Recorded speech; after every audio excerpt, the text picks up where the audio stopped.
नमस्कार मित्रांनो. टी-ई-टीमध्ये इंग्लिश ग्रामरचे 5 ते 7 प्रश्न हमखास विचारले जातात. त्यापैकी नाऊन हा अत्यंत महत्त्वाचा टॉपिक आहे. आज आपण मागील वर्षाच्या प्रश्नाच्या आधारे नाऊनचे सर्वात महत्त्वाचे मुद्दे फक्त काही मिनिटात समजून घेणार आहोत. नाऊन म्हणजे name of person, place, animal or things.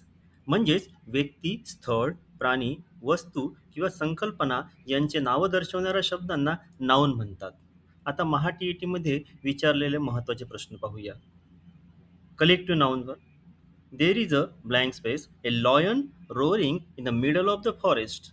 पर्याय दिलेले आहे हर्ड, फ्लॉक, बँड, प्राईड. याचे उत्तर आहे प्राईड, कारण सिंहाच्या समूहाला इंग्रजीमध्ये प्राईड असं म्हणतात.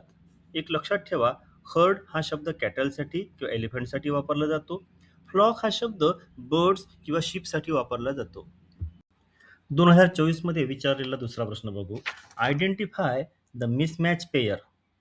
First, leopard, leopardess, lion, lioness, fox, vixen, chicken, cock. यातील पहिले 3 पर्याय योग्य प्रकारे मॅच होतात, परंतु चौथा विचारलेला चिकन कॉक हा पर्याय मिसमॅच आहे, कारण कॉक हा कोंबडा आहे तर चिकन हा सामान्य शब्द आहे, त्यामुळे ही जोडी चुकीची आहे. आणखी एक महत्त्वाचा प्रश्न 2021चा फेमिनिन जेंडरवर. Feminine noun of fox.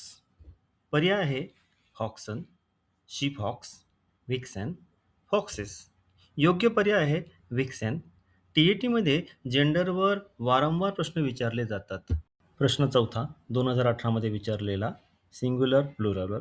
Choose the mismatch pair, goose geese, sheep sheeps, life lives, deer dear.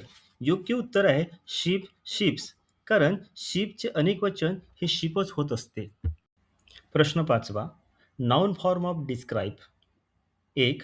Description, 2. Distribution, 3. डिस्क्रायप्शन, 4. Description. याचे योग्य उत्तर आहे डिस्क्रिप्शन. डिस्क्राईब हा व्हर्ब आहे आणि त्याचे नाउन रूप डिस्क्रिप्शन असे होतात. अशाच टी इंग्लिश ग्रामरच्या महत्त्वाच्या व्हिडिओसाठी चॅनलला लाईक, शेअर आणि सबस्क्राईब करायला विसरू नका. थँक्यू.